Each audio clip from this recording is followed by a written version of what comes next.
கிறிஸ்துவுக்குள் பிரியமான என் அன்பு தேவ பிள்ளைகளே, ஆண்டவரும் இரட்சகருமாய் இயேசு கிறிஸ்துவின் நாமத்தினால் இந்த நல்ல கால வேளையில் உங்களை அன்போடு வாழ்த்தி வரவேற்கிறேன். விசேஷமாய் ஜீவ பாதை எழுப்புதல் ஊழியத்தின் சார்பாகவும் உங்களை அன்போடு நான் வாழ்த்தி வரவேற்கிறேன். ஆண்டவராய் இயேசு கிறிஸ்து இந்த நல்ல கால வேளையில் நீங்கள் எந்த தருணத்தில் இந்த வார்த்தைகளை, இந்த தேவ சத்தியத்தை கேட்கிறீர்களோ அந்த தருணத்தில் உங்களுக்காகவே பேசப்படுகிற ஒரு நல்ல வாக்குத்தத்தம் பாருங்கள். ஏசாயா தீர்க்க தரிசன புஸ்தகம் 2வது அதிகாரம் 22வது வசனத்தை கொஞ்சம் பார்ப்போம். இங்கே பாருங்க, ஸ்தோத்திரம். நாசியிலே சுவாசமுள்ள மனுஷனை நம்புவதை விட்டுவிடுங்கள், அவன் எண்ணப்படுவதற்கு எம்மாத்திரம் என்று இங்கே பரிசுத்த தேவன் நமக்கு அழகாய் தீர்க்கதரிசி மூலமாய் எழுதி வைத்திருக்கிறார். என் அன்பு தேவ பிள்ளைகளே, ஏசாயா தீர்க்கதரிசி 2:22 சொல்லுவது போல, மனுஷனை நம்பி நம்பி நம்பி நம்பி நாம் அநேக முறை தலைகுனிந்திருக்கிறோம், வெட்கப்பட்டிருக்கிறோம், அவமானப்பட்டிருக்கிறோம், ஏமாற்றப்பட்டிருக்கிறோம், தோல்வி அடைந்திருக்கிறோம், படப்பட்டிருக்கிறோம்.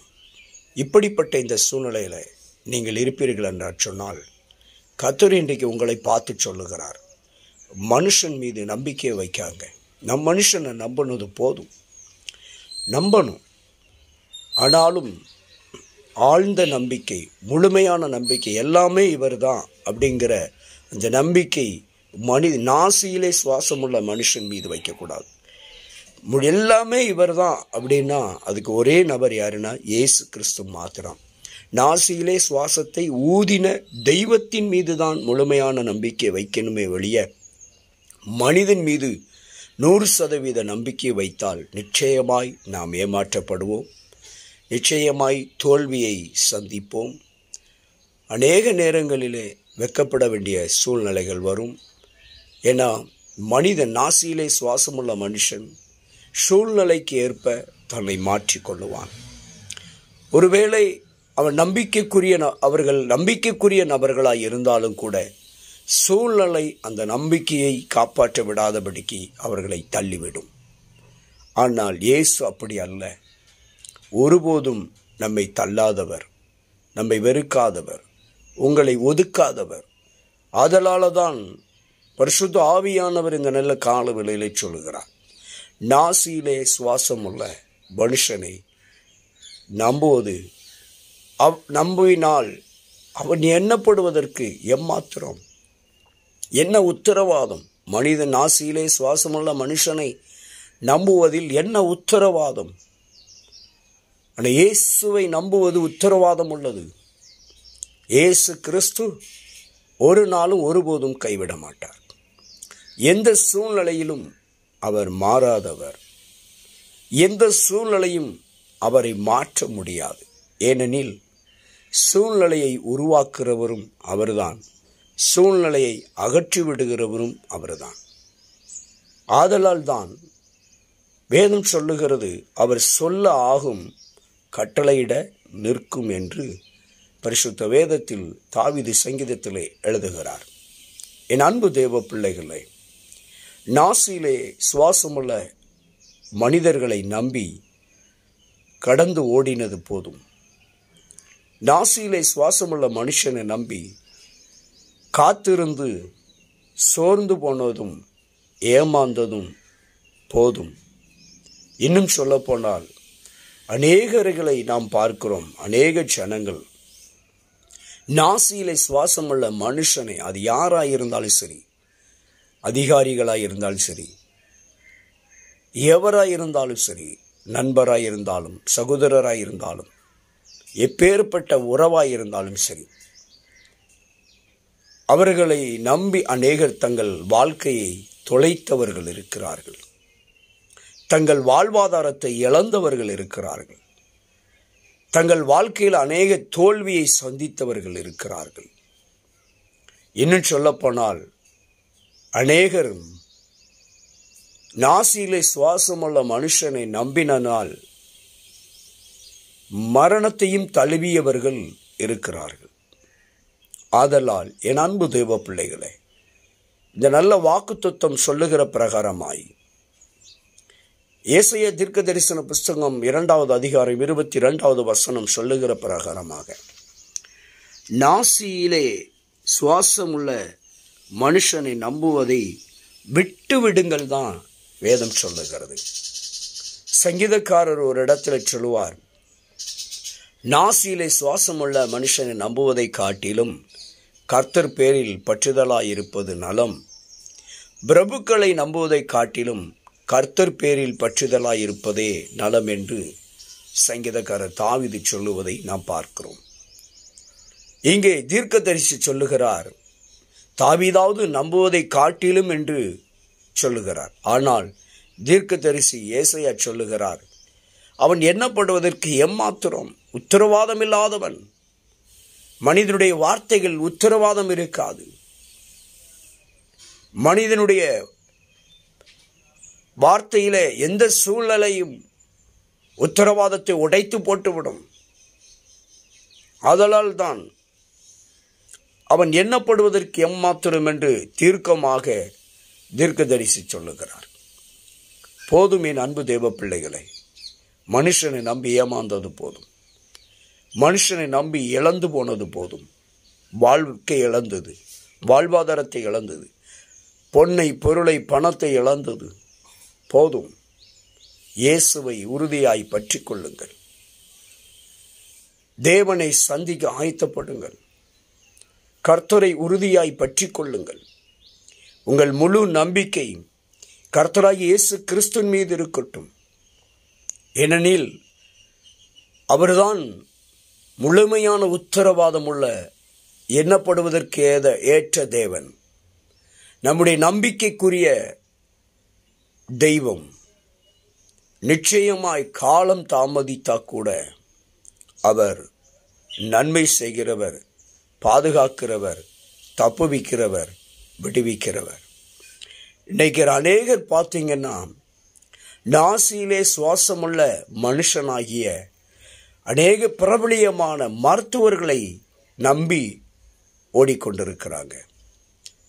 அவர் எவ்வளவோ மருத்துவம் செய்துவிட்டு இறுதியிலே அவரும் சரி, அவர் பயன்படுத்தின மருத்துவ பொருட்களும் சரி, அந்த நபரை கடைசியில் கைவிட்டு விடுகிறது. மருத்துவத்தால் கைவிடப்பட்டவர்கள் எத்தனை லட்சம் பேர். இறுதியிலே அவர்கள் மரித்தும் இருக்கிறார்கள். மருத்துவர்கள் தங்களால் முடிந்த அளவுக்கு தான் முயற்சி எடுப்பார்கள். மருத்துவத்துக்கு அப்பாற்பட்டு அவர்களால் ஒன்று செய்ய முடியாது. ஆனால் ஆண்டவராகிய இயேசு கிறிஸ்து மீது நம்பிக்கை வைக்கிற பொழுது மருத்துவத்துக்கும் அப்பாற்பட்ட கிரியைகளை, செயல்களை அவர் செய்ய வல்லவர். என் அன்பு தேவ பிள்ளைகளை, ஆண்டவராகிய இயேசு கிறிஸ்து மீது உங்கள் நம்பிக்கை வையுங்கள். நாசியிலே சுவாசமுள்ள மனுஷர்களை நம்புவதை விட்டுவிடுங்கள் என்றுதான், உங்கள் நம்பிக்கை இயேசு மீது இருக்க வேண்டும் என்றுதான் தீர்க்கதரிசி நமக்கு சுட்டி காட்டுகிறார். இந்த கால வேளையிலே நமக்கு தீர்க்கமாக சொல்லப்படுகிற ஒரு நல்ல வார்த்தை என்னவெனில், மனுஷனை நம்புவதை விட்டுறணும். அன்பு வைக்கலாம், பாசம் வைக்கலாம், நேசம் வைக்கலாம். ஏனென்றால் அன்பு எல்லா பாவங்களையும் மூடும் என்று சொல்லுகிறது. ஆதலால் நம்பிக்கை வேறு, அன்பு வேறு. அன்பு எல்லா மக்களிடத்திலும், ஜாதிக்கு அப்பாற்பட்டு, மதத்துக்கு அப்பாற்பட்டு, இனத்திற்கு அப்பாற்பட்டு, மொழிக்கு நிறத்துக்கு அப்பாற்பட்டு எல்லா மக்களிடமும் நாம் அன்பு, பரிபூர்ண அன்பை, நிபந்தனையில்லாத அன்பை காட்ட வேண்டும்.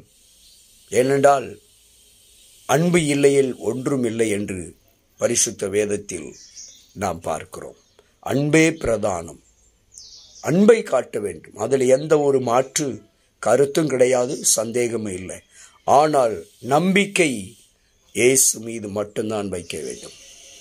கர்த்தராய் இயேசு கிறிஸ்து உங்களுக்காக, எனக்காக, இந்த பூமியில் இருக்கிற எல்லா மனுக்குலத்திற்காகவும் தன் ஜீவனையை கிருபாதார பலியாய் சிலுவையிலே ஒப்பு கொடுத்த அந்த கர்த்தராகிய இயேசு கிறிஸ்துவின் மாத்திரமே நம்பிக்கை வைத்தால் நீங்களும் நானும் தப்புவித்துக் கொள்ளலாம், தப்புவிக்கப்படலாம், நன்மைகளை பெற்றுக்கொள்ளலாம். நாம் ஏமாற்றப்பட முடியாது. இயேசு கிறிஸ்துவை நம்புகிற பொழுது ஏமாற்றம் அடைய முடியாது, தோல்வி அடைய முடியாது, வெட்கப்பட முடியாது. இன்னைக்கு அநேக நாசியிலே சுவாசமுள்ள உறவுகளை, நண்பர்களை, மனிதர்களை நம்பி, அதிகாரிகளை நம்பி எத்தனை ஏமாற்றங்கள், எத்தனை தோல்விகள், எத்தனை அவமானங்கள், எத்தனை நிந்தைகள், எத்தனை இழப்புகள். பொன்னை இழந்து, பொருளை இழந்து, ஆஸ்தியை இழந்து, அந்தஸ்தை இழந்து, சுகத்தை இழந்து, பணத்தை இழந்து, பதவியை இழந்து, தொழிலை இழந்து, எப்படி அநேக இழப்புகளை, வீடு வாசல்களை, நிலம்புலங்களை, வாகனங்களை இழந்து, வேலை இழந்து, அநேக இழப்புகளை சந்தித்து இன்னைக்கு அநேக காரியங்கள் இல்லை. என் அன்பு தேவ பிள்ளைகளை, அநேக இழப்புகளை சந்தித்து தான் இன்னைக்கு மனிதனை நம்பி நம்பி இன்னைக்கு அநேகர் வாழ்ந்து கொண்டிருக்கிறார்கள். என் அன்பு தேவ பிள்ளைகளை, இந்த இழப்புகளை தவிர்க்க வேண்டும் என்றால், இந்த இழப்புகளிலிருந்து மீண்டு வர வேண்டும் என்றால், இனிமேலாவது நாசியிலே சுவாசமுள்ள மனுஷன் மீது வைக்கிற நம்பிக்கையை விட்டுவிட்டு நாசியிலே சுவாசத்தை ஊதின கொடுத்த ஆண்டவராகிய இயேசு கிறிஸ்துவின் மீது நம்முடைய நம்பிக்கையை வைத்தால் நாம் எல்லாவற்றிலும் மீண்டு வரலாம். மீண்டும் நம்முடைய வாழ்வை, உங்களுடைய வாழ்க்கையை புதுப்பித்துக் கொள்ளலாம். உங்களுடைய வழிகள் புதுப்பிக்கப்படும், உங்களுடைய காரியங்கள் புதுப்பிக்கப்படும். கர்த்தரை நம்புங்கள், கர்த்தரை நம்புங்கள். அங்கே யோசபாத் ராஜா சொல்லுகிறார், முதலாவது கர்த்தரை நம்புங்கள் என்று அங்கே யோசபாத் ராஜா சொல்லுவதை பார்க்கிறோம் நாளாகமம் புஸ்தகத்திலே. என் அன்பு தேவ பிள்ளைகளே, கர்த்தரை நம்புங்கள். உங்கள் நம்பிக்கையை விட்டுவிடாதீர்கள், நம்பிக்கையிலே சோர்ந்து விடாதீர்கள். போதும், நாசியிலே சுவாசமுள்ள மனுஷனை நம்பி நம்பி வாழ்க்கையை தொலைத்தது போதும், வாழ்க்கையை விட்டது போதும். இனியாவது வாழ்கிற கொஞ்ச காலமும் நல்ல வாழ்க்கை, சந்தோஷமான மகிழ்ச்சியான வாழ்க்கை வாழ்வதற்கு கர்த்தராகிய இயேசு கிறிஸ்துவின் மீது உங்கள் நம்பிக்கையை வையுங்கள். மனுஷன் எம்மாத்திரம், மனுஷன் மீது வைக்கிற நம்பிக்கை அவன் எண்ணப்படுவதற்கு எம்மாத்திரம் என்று எதை சொல்லுகிறது? விட்டுவிடுங்கள். மனுஷனை நேசியுங்கள், மனிதர்களுக்கு உதவி செய்யுங்கள். அதில் எந்த விதமான தப்பும் கிடையாது, தவறும் கிடையாது. உதவி செய்யணும், நன்மை செய்யணும், யாருக்கும் கேடு செய்யக்கூடாது, யாருக்கு தீங்கு விளைவிக்கக்கூடாது, யாருக்கு துரோகம் பண்ணக்கூடாது. ஆனால் யாரையும் நம்ப வேண்டாம் என்றுதான் தீர்க்கதரிசி சொல்லுகிறார். யாரை யார் இடத்துல ஒரு நம்பிக்கைக்குரிய காரியத்துக்கு போனாலும் முதலாவது கர்த்தரை நம்பிதான் போக வேண்டும். அப்பொழுதுதான் காரியம் கைகூடி வரும். என் அன்பு தேவ பிள்ளைகளை, எவ்வளவு நெருக்கங்கள், இடைஞ்சல்கள், தடைகள், அடப்புகள், போராட்டங்கள், நிந்தைகள் இருந்தாலும் அதெல்லாம் மாறும். இயேசு கிறிஸ்து மாற்றுவார். உங்கள் நம்பிக்கையை மனுஷனை விட்டு நீக்கி தெய்வத்திடத்தில் வையுங்கள். இயேசு கிறிஸ்துவின் மீது வையுங்கள். அவர் நம்பிக்கைக்குரிய தெய்வம். அவர் உங்களுக்கு நன்மையான நம்பிக்கைக்குரிய காரியங்களை நிறைவேற்றி தருவார். அவர் உங்களை ஒருபோதும் கைவிடவே மாட்டார். உங்களுக்கு நிச்சயமாக நன்மை செய்வார், நிச்சயமாக அற்புதம் செய்வார். இயேசு கிறிஸ்து உங்களை சுகப்படுத்துவார், திடப்படுத்துவார், பலப்படுத்துவார், ஆறுதல் படுத்துவார். வெட்கப்பட்ட இடத்துல, அவமானப்பட்ட இடத்துல உங்கள் தலையை உயர்த்துவார். உங்கள் சத்துருக்களுக்கு முன்பாக ஒரு பந்தி ஆயத்தப்படுத்தி உங்களை மகிமைப்படுத்துவார், கனப்படுத்துவார். நீங்க மதிப்புக்குரிய, கனத்துக்குரிய, மரியாதைக்குரிய பாத்திரமாய் நிலைநிறுத்தப்படுவீர்கள். இயேசு கிறிஸ்துவை நம்புகிற பொழுது நிலைநிறுத்தப்படுவீர்கள்.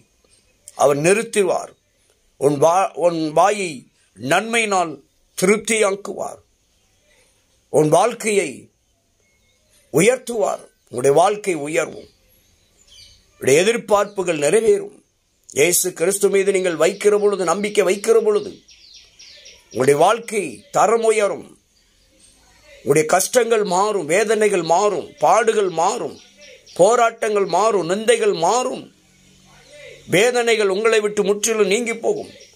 நீங்கள் வடிக்கிற கண்ணீருக்கு முற்றுப்புள்ளி வேண்டுமென்றால், நீங்கள் வடிக்கிற கண்ணீருக்கு பதில் வேண்டுமென்றால், நாசியில சுவாசமுள்ள மனுஷன் மீது நம்பிக்கை வைப்பதை விட்டுவிட்டு இயேசு கிறிஸ்துவின் மீது உங்கள் நம்பிக்கை வைத்தால் எல்லாவற்றிற்கும் நல்ல தீர்வு இருக்கிறது, நல்ல பதில் இருக்கிறது, நன்மை இருக்கிறது. என் அன்பு தேவ பிள்ளைகளே, போதும். மனுஷன் மீது வைத்த நம்பிக்கை, இதுவரை வைத்து நம்பிக்கை வைத்து வாழ்க்கையை தொலைத்தது போதும், ஏமாற்றம் அடைந்தது போதும், முடங்கி கிடந்தது போதும். வேர்கொண்டு எழுந்து கர்த்தர் மீது நம்பிக்கை வைத்து, நான் ஜெயிக்க பிறந்தவன், நான் ஜெயிக்க பிறந்தவள், நான் வாழ பிறந்தவன் என்று சொல்லி, நான் வாழ பிறந்தவள் என்று சொல்லி நீங்கள் ஆண்டவர் மீது நம்பிக்கை வைத்து எழுந்து புறப்படுங்கள். தேவன் பெரிய காரியங்களை செய்வார். நிச்சயம் நன்மை நடக்கும். நிச்சயமாய் கர்த்தர் உங்களை ஆசீர்வதிக்கவே ஆசீர்வதித்து உங்களை பெருக பண்ணுவார். கர்த்தர் இந்த வார்த்தையின் மூலமாய் உங்களை இன்றைக்கு உயிர்ப்பித்திருக்கிறார், திடப்படுத்தியிருக்கிறார். இன்று முதல் ஒரு தீர்மானம் எடுங்க. நான் இனிமேல் இயேசு கிறிஸ்துவை மட்டுமே முழுமையாக நம்புவேன், கர்த்தரை மட்டுமே முழுமையாக நம்புவேன். இனி என் முழு நம்பிக்கை இயேசு கிறிஸ்து மீது மாத்திரமே இருக்கும். எண்ணப்படுவதற்கு எம்மாத்திரம் என்று சொல்லப்படுகிற மனுஷன் மீது நான் வைக்க மாட்டேன். இயேசு கிறிஸ்துவின் மீது தான் முதலாவது என் நம்பிக்கை வைப்பேன் என்று ஒரு நல்ல தீர்மானம் எடுத்து நீங்க முதல் அடி எடுத்தீர்கள் என்று சொன்னால் அத்தனை அடிகளும் ஆசீர்வாதமாயிருக்கும். உங்கள் காரியமெல்லாம் ஜெயமாய் முடியும். ஜெயம் கர்த்தரால் வரும். கர்த்தர் உங்களை ஆசீர்வதிக்கவே ஆசீர்வதித்து உங்கள் கண்ணீரை துடைத்து உங்கள் வாழ்க்கையை சிறப்படுத்தி உங்களை மேன்மைப்படுத்தி உயர்த்தி பெருக பண்ணி நன்மையினால் திருப்தியாக்கி உங்களை பெருக பண்ணுவார். கர்த்தர் பெரிய காரியங்களை செய்வார். நல்லதே நடக்கும். நன்மையே பெற்றுக்கொள்வீர்கள். இயேசுவின் நாமத்திலே உங்களை வாழ்த்தி இந்த நல்ல வாக்கு தத்தத்தை உங்களோடு கூட பேசுவதற்கு தேவன் கொடுத்த நல்ல வாய்ப்புக்காய் நான் கர்த்தருக்கு ஸ்தோத்திரிக்கிறேன். மீண்டுமாய் ஜீவ பாதை எழுப்புதல் ஊழியத்தின் மூலியமாய் உங்களை வாழ்த்துகிறேன். கர்த்தர் இந்த வாக்கு தத்தத்தின்படி உங்களை ஆசீர்வதிப்பாராக. ஆமென். God bless you.